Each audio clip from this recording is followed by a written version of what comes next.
27.72 भागिले 1.8 सॉरी याला 72 पण नाही म्हणायचं 27.72 भागिले 1.8 याची किंमत काढायची आणि देताना काय दिलं 154 गुणिले 18 बरोबर 2772 हे दिलं बरोबर. आता तुम्ही असं म्हणताल की आम्ही याचा भागाकार येतो आम्हाला दशांश चिन्हाचा मग आम्ही तो भागाकार करू.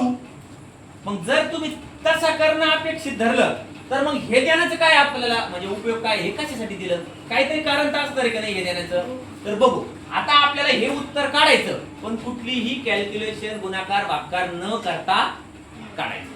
ठीक आहे कसं काढायचं बघू आता. 27.72 भागिले 1.8 याला आपण असं मांडू शकतो 27.72 भागिले म्हणजे छेद 1.8 याची आपल्याला किंमत काढायची आहे. ही एवढं स्पष्ट आहे एकदम. त्याची किंमत काढायची त्याच्यासाठी वापर कशाचा करायचा आहे याचा.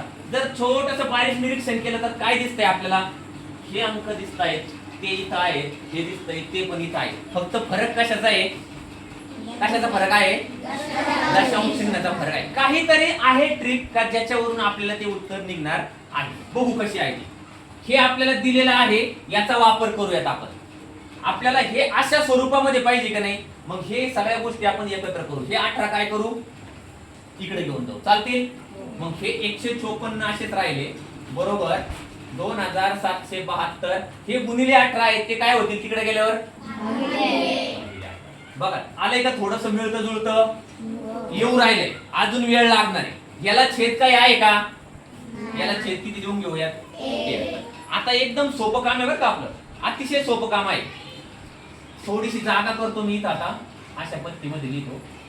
आता इथं दशांश चिन्हाचे सरकासरकी करायची आपल्याला. इथं कुठं दशांश चिन्ह नाहीये मग काय करणार आपण देऊन घेणार सगळे बरोबर सगळे दशांश चिन्ह देऊन घेऊया चालेल. आता इथं काय पाहिजे आपल्याला 27.72 इथं काय आहे 27.72 आहे का नाही. आपल्याला काय करायचंय ह्याच्या दशांश चिन्हात बदल करायचा आहे तशी आणायची ह्याच्या बदल करायचा आहे अशी आणायची. ठीक आहे आता मी पहिल्यांदा 27.72 चा बदल करतो याचा. मला काय पाहिजे हे दशांश चिन्ह इथं पाहिजे बरोबर आहे का. हे दशांश चिन्ह जर इथं घ्यायचं म्हणलं तर ते काय असं एकटं घेता येत नाही मग हे खालचं पण सारखावं लागतं. मग वरचं जुळवायला गेलं का खालचं बिघडून जातं.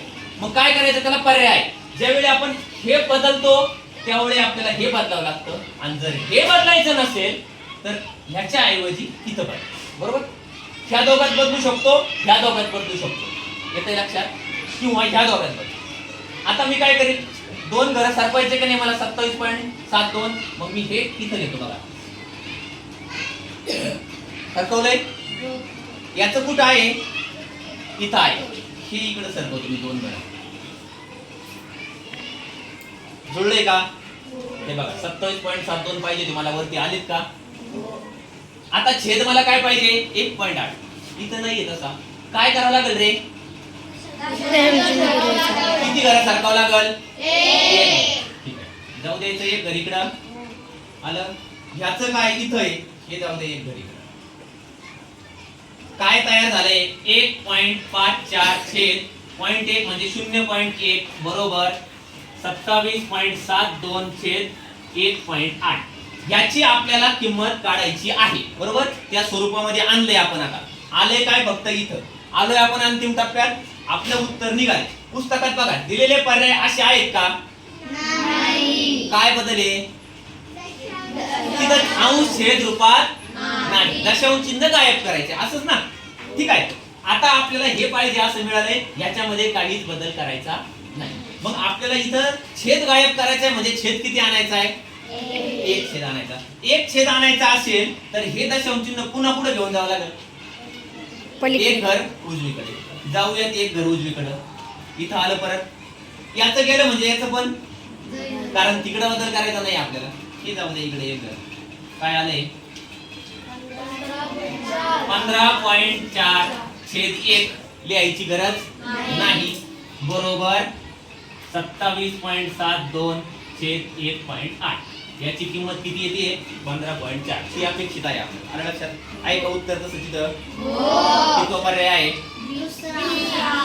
पुन्हा एकदा बघा आपण काय केलंय ते बघा कुठलंही कॅल्क्युलेशन केलं नाही आपण फक्त विचारलेलं आणि दिलेलं याचं निरीक्षण केलं, त्यानंतर त्याला त्या स्वरूपात मांडून घेतलं, नंतर आवश्यकतेप्रमाणे दशांश चिन्ह सरकवले, अंश कसा पाहिजे त्या हिशोबात याच्यात बदल केला, छेद कसा पाहिजे त्या हिशोबात ह्याच्यात बदल केला, आलेल्या उत्तराची पर्यायाशी तुलना केली, तसा पर्याय नव्हता, पुन्हा छेद गायब करण्यासाठी एक छेद आणला, त्याच्या अनुषंगाने अंशात बदल केल्याने आपलं उत्तर आलं.